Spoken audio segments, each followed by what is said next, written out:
Assalamualaikum warahmatullahi wabarakatuh. Alhamdulillahirabbil alamin wassalatu wassalamu ala rasulillahil karim sayyidina wa maulana Muhammadin sallallahu alaihi wasallam wa ala alihi wa sahbihi ajmain.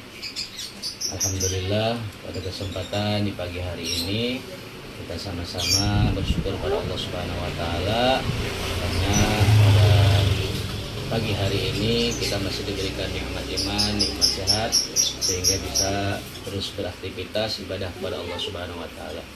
Shalawat serta salam mari kita limpah curahkan kepada junjungan alam Nabi besar Muhammad sallallahu alaihi wasallam.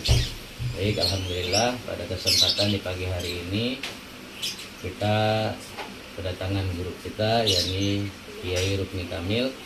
Alhamdulillah, insyaallah beliau akan memaparkan tentang keistimewaan tentang daripada bulan Muharram. Insyaallah sebentar lagi kita akan datangi.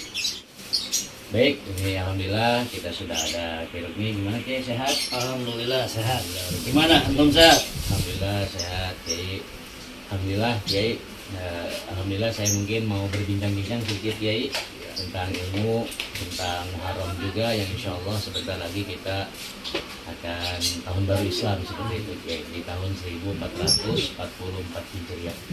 Baik Kiai, untuk pertanyaan pertama mungkin kita ingin tahu apa sih itu Muharram atau makna hijrah itu Kiai, atau dari mana awal daripada perhitungan bulan Hijriah sehingga Muharram ini kita bisa pas dengan awal daripada bulan atau tahun Hijriah seperti itu. Bisa dijelaskan bagaimana prasejarah ataupun sejarah singkatnya tentang Muharram dan Hijriah ini? Atau Jadi awalnya begini. Dulu di zaman Nabi Muhammad SAW bahkan sampai Khalifah Abu Bakar Siddiq itu tidak ada hitungan tahun seperti kayak sekarang. Setelah Khalifah Sayyidina Umar bin Khattab, beliau menyurat kepada Gubernur Basrah yang ada di Irak. Nah itu kagak ada tahunnya. Maka gubernur bingung. Surat kan numpuk tuh dari Sayyidina Umar, tapi kagak ada tahunnya. Cuma ada bulan. Pada waktu itu Sya'ban. Maka Khalifah Gubernur Basrah pada saat itu adalah Abu Musa al-Ash'ari bingung. Ini surat Sya'ban yang mana? Kan bingung. Maka beliau kirim surat lagi kepada Sayyidina Umar. Numpuknya surat membuat bingung. Maka disitulah Sayyidina Umar mengumpulkan para sahabat. Termasuk di dalamnya ada Utsman, ada Sayyidina Ali karramallahu wajhah. Musyawarah, maka pada kesimpulannya mufakat para sahabat yang diprakarsai oleh Sayyidina Umar bin Khattab pada waktu itu khalifah, dijadikanlah hijrahnya Nabi dari Makkah ke Madinah, dijadikan tahun Islam. Gitu di awal tahun itu ya. Karena begini ya,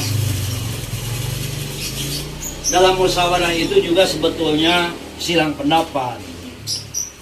Ada yang mengusulkan bagaimana Tuan Umar kalau wafatnya Nabi kita dijadikan tahun Islam. Maka musyawarah tidak ada yang setuju. Kenapa?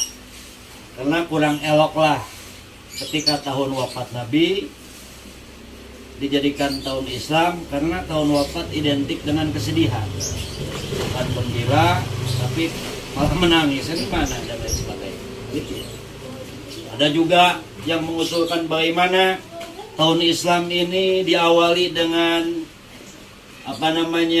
lahirnya Nabi.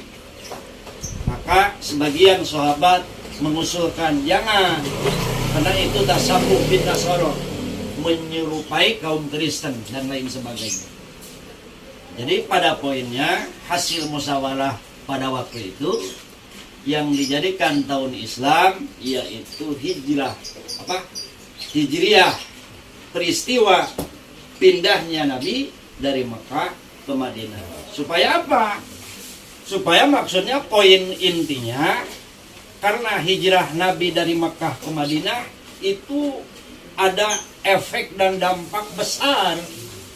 Contoh, supaya kita mengikuti, di dalam hidup itu harus ada hijrah, perpindahan dari kelakuan buruk ke kelakuan yang lebih baik, dari kelakuan yang tidak merenah ke kelakuan yang lebih maslahat.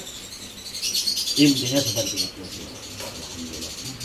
Luar biasa dari awal daripada perbincangan dengan Pak Kiai tentang peristiwa Muharram ataupun hijrahnya Rasulullah Shallallahu Alaihi Wasallam. Jadi untuk awal pertama dibentuknya ataupun disebutkannya tahun Hijriah itu tahun daripada hijrahnya Kanjeng Nabi Muhammad Shallallahu Alaihi Wasallam. Baik, untuk pertanyaan kedua Kiai, mungkin di bulan Muharram ini banyak momen-momen ataupun peristiwa-peristiwa yang memang kita khalayak umat Islam sudah mungkin pernah mendengar ataupun sudah tahu. Apa sih keistimewaan bulan Muharram ini yang sering disebut apa tuh 10 Asyura seperti itu ya, seperti wafatnya Sayyidina Husain dan sebagainya. Apa sih keistimewaannya? Bahkan kalau kita menyimak lebih jauh, bulan Muharram ini disebut dengan, kalau orang-orang yang ada di kampung ataupun di Indonesia itu identik dengan lebaran yatim seperti itu Kiai. Ya mungkin Kiai bisa jelaskan apa sih peristiwa-peristiwa yang ada di bulan Muharram ini dan apa keistimewaannya sehingga anak-anak yatim ataupun ada sesuatu hal yang mungkin tersembunyi di bulan Muharram ini seperti itu Kiai. Baik ya. Tanggal 1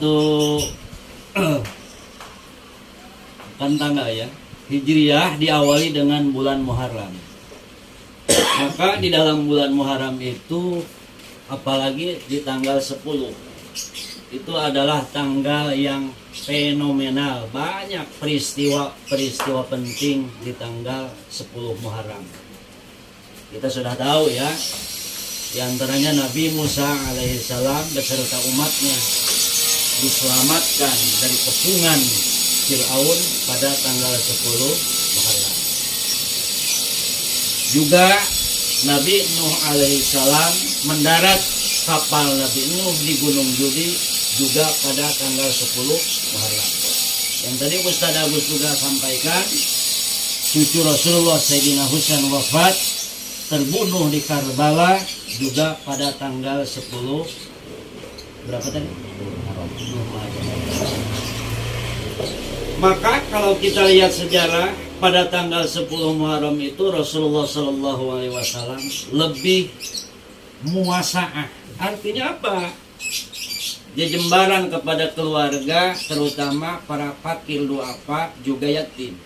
Sesungguhnya perintahan dermawan, saling mengasihi, menyantuni bukan hanya tertuju pada 10 Muharram, tapi Rasul pada tanggal 10 Muharram ini lebih ditekankan lagi kepada kita semua. Contoh, satu waktu Rasulullah mengumpulkan seluruh anggota keluarga, kerabat, terutama yatim-yatim, guna menjamu, dan Rasul memberikan rizki kepada yang hadir. Saat itu tanggal 10 Muharram. Lalu Rasul mengatakan, man masaha yadahu ala ra'sil yatim rafa'allahu bikulli sya'ratin darajatan. Siapa orang yang mengusap kepala yatim, apalagi tanggal 10 Muharram, maka satu rambut yatim yang terusap, orang itu bakal diangkat 1 derajat. 30 lembar rambut yatim, 30 derajat. Apalagi yatimnya yang gondrong, uyak aja tuh palanya. Oh, banyak gimana? Seperti itulah. Ya, insyaallah. Jadi alhamdulillah kita sudah mendengarkan tentang peristiwa bersejarah tentang 10 Muharram. Apakah ada anjuran ataupun ketentuan amalan-amalan yang bisa kita laksanakan di 10 Muharram? Kayak misalkan puasa ataupun amal apa yang memang utama ataupun lebih bagus daripada amalan. Ada. Terutama kita lihat dalam salah satu hadis dulu ya, Ada salah satu sahabat Rasul namanya Imam Abu Hurairah. Beliau bertanya, ya Rasul, sholat apakah yang paling utama dan yang paling hebat setelah sholat 5 waktu? Maka Rasul menjawab, yaitu sholat pada tengah malam, tahajud, sholat hajat. Dan kita mah kalau tengah malam bangun cuma kan kencing doang, sholat mah kagak. Terus Abu Hurairah mengatakan, ya Rasul, puasa apa yang lebih hebat setelah puasa Ramadan? Maka Rasulullah mengatakan, puasa yang paling hebat setelah Ramadan, puasa pada tanggal 10 bulan Muharram. Kenapa? Karena tanggal 10 bulan Muharram, tanggal yang cantik, tanggal yang penuh dengan peristiwa dan fenomena yang berkaitan dengan agama Islam. Tapi beliau mengatakan, setelah itu la tusabbihu bil yahudi wan nasara. Jangan sekali-kali kamu sekalian wahai sahabat dan umatku menyerupai Yahudi dan Nasrani. Kenapa? Karena Yahudi hanya tanggal 10 bulan Muharram. Kita sebagai umat Islam, sebagai umat Rasul, tolong dari tanggal 9, tanggal 10, 2 hari lah minimal. Disebut Tasu'a dan Asyura. Gitu, Ustaz. Untuk membedakannya. Baik. Jadi alhamdulillah, jadi untuk amalan-amalan yang tadi sudah dijelaskan oleh Pak Kiai, terutama amalan-amalan tentang puasa dan juga amalan-amalan tentang ibadah. Apakah ada khusus gitu Kiai? Misalkan kan kita sudah pernah mendengar ataupun kita pernah mendengar, mungkin Kiai bisa menjelaskan lebih detail. Kalau di hari 10 Asyura itu atau 10 Muharram itu, saya pernah mendengar ya, saya pribadi gitu ya, tapi kalau alam nanti mungkin bisa dijelaskan oleh Pak Kiai. Ketika kita sudah membahagiakan seseorang ataupun keluarga kita, maka 1 tahun pun itu kita akan dibahagiakan oleh Allah. Maksud daripada hadis ataupun apa itu tolong diperjelas gitu Kiai. Seperti itu. Baik. Ada salah satu ungkapan Nabi Muhammad SAW juga diperlebar oleh para ulama-ulama salafus soleh. Tentu kurang lebih bahasanya begini, idkhalus sururi fi qalbil mu'minina khairun min ibadati sittina sanatan. Memberi rasa bahagia, memberi kebungahan, kebahagiaan, mentransfer rasa bunga kepada hati orang-orang yang beriman, baik itu anak kecil, yatim, orang kaya, dalam tanda kutip mukminin, siapa saja yang kita bungahkan, yang kita bahagiakan, maka pahalanya lebih hebat daripada ibadah 60 tahun. Ini yang disebutkan ibadah sosial. Kita sering dengar cerita, kenapa sih ulama dahulu, ulama yang dulu-dulu mimpi ketemu orang yang meninggal, ditanya bagaimana Allah bersikap kepada kamu di kuburan. Alhamdulillah wahai wali, aku dibahagiakan oleh Allah. Kenapa? Karena di dalam rumahku ada 5 yatim yang aku nafkahi. Kita sering cerita Imam Ghazali, ketika Imam Ghazali wafat, ada ulama yang bermimpi ketemu Imam Ghazali. Wahai Imam Ghazali, bagaimana sikap Allah memperlakukanmu di dalam kuburan? Kata Imam Ghazali, alhamdulillah aku sekarang ada di dalam surga Allah Subhanahu wa ta'ala. Kenapa bisa begitu wahai Ghazali? Apakah karena kamu sebagai pengarang kitab yang ulung, ulama besar yang punya julukan Hujjatul Islam, ahli retorika, ahli logika, ahli filsafat? Bukan, kata Imam Ghazali. Derajat aku sekarang tinggi. Satu waktu aku lagi mengarang kitab, ada 2 lalat yang mau meminum terhadap tintaku, lalu aku diamkan. Setelah dia terbang, aku teruskan karangan kitabku lagi. Maka poin-poin seperti ini, cerita yang semacam tadi, ternyata ibadah sosial, peduli kepada sesama, apalagi kepada anak-anak yatim, yang tidak ada orang tuanya sudah meninggalkan, itulah pahala yang sangat menjamin di alam kubur. Maka di dalam Al-Quran surat Al-Munafiqun, laula akhartani ila ajalin qarib fa asaddaqu wa akum minas sholihin. Ya Allah, andai kata engkau beri hidup satu kali lagi, maka fa asaddaqu, aku akan bersedekah. Cita-cita mayit di dalam kubur kalau dihidupkan lagi ke alam dunia, beliau tidak cita-cita bukan saya ingin sholat saja, saya ingin mengaji saja, saya ingin munggah haji, tapi cita-cita mereka orang-orang yang sudah di dalam kuburan kalau hidup lagi ingin bersedekah, ingin menyantuni, ingin membahagiakan semua orang. Kenapa? Karena pahala demikian, pahala yang sangat terasa di alam kubur. Tentu maksudnya ibadah apapun, apalagi sholat, mengaji, itu penting. Ada hal yang penting juga, terutama menyantuni orang-orang yang tidak mampu, yatim, duafa, dan sebagainya. Seperti itu dan. Baik, Masya Allah, luar biasa. Jadi pahala untuk bersedekah ataupun menyantuni anak-anak yatim yang tadi sudah dijelaskan oleh Pak Kiai luar biasa, terutama ahli-ahli kubur.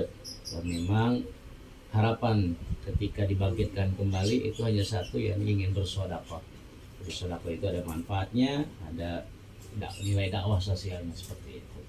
Baik, untuk tadi kita sudah jelaskan semuanya tentang Muharram, keistimewaan Muharram. Mungkin untuk di sesi terakhir ini mungkin ada kesan ataupun amanah ataupun jangan tausiah sedikit ataupun untuk warga ataupun masyarakat, bagaimana kita menyikapi Muharram ini, bagaimana kita memperingati tahun baru Islam ini dengan apa yang lebih baik, dan bagaimana caranya agar kita lebih dekat dengan Allah Subhanahu wa Ta'ala. Mungkin nanti sebelum saya tutup, nanti ada wejangan sedikit dari Pak Kiai saja, mungkin dari saya sebelum saya tutup. Silakan Pak Kiai, mungkin ada kesan ataupun salam-salam atau amanah yang harus kita kerjakan di bulan Muharram, terutama bagaimana sikap kita menyikapi tahun baru ini seperti itu. Nah, baik ya. Ya, pesan kami ya sederhana. Teringat ucapan Syekh Abdullah bin Mubarak, beliau pernah berkata, istamilu saho'a bainahu yunkilul a'da ila darajatil ahibba. Beliau berpesan, istamilu saho'a, dermawanlah, harus membuka lebar tangan ini, nggak boleh pelit, nggak boleh medit kepada siapapun, apalagi yang membutuhkan. Maka sesungguhnya sifat dermawan itu adalah bisa memindahkan derajat musuh Allah kepada derajat kekasih Allah. Banyak orang-orang yang tak percaya Allah, kafir, non-muslim, di akhir hayat karena beliau jalan kehidupannya berdermawan, peduli kepada sesama, tapi mati membawa iman dan Islam. Poinnya kepada kita semua, apalagi beberapa hari lagi kita tahun baru Muharram, yuk kita isi tahun baru Hijriah ini penuh kebahagiaan, penuh kemenangan, diisi dengan ibadah kepada Allah Subhanahu wa Ta'ala. Janganlah kita mengikuti Yahudi, janganlah kita mengikuti Nasrani, Majusi dan lain sebagainya, karena itu tidak ada guna. Kita adalah Islam, budayakan seperti budaya-budaya Islam, mengaji, tahlil dan zikir, ramaikan syiar-syiar Islam untuk mengisi tahun baru Hijriah ini. Seperti itu saja sih. Terima kasih Pak Kiai atas waktunya.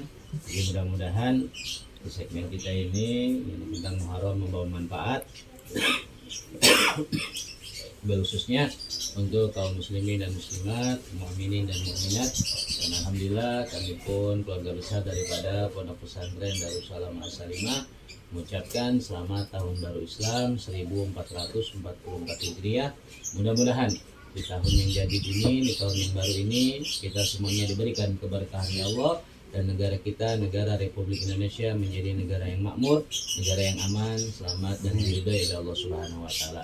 Ya, terima kasih Pak Kiai atas Ya, waktunya. Mudah-mudahan apa yang saya berikan membawa kemanfaatan buat kita semuanya. Amin. Dan mudah-mudahan kita semuanya diberikan sehat walafiat. Saja dari saya Muhammad Agus Salim, pengurus daripada Pondok Pesantren Darussalam As-Salimah, dan guru saya Kiai Rufni Kamil.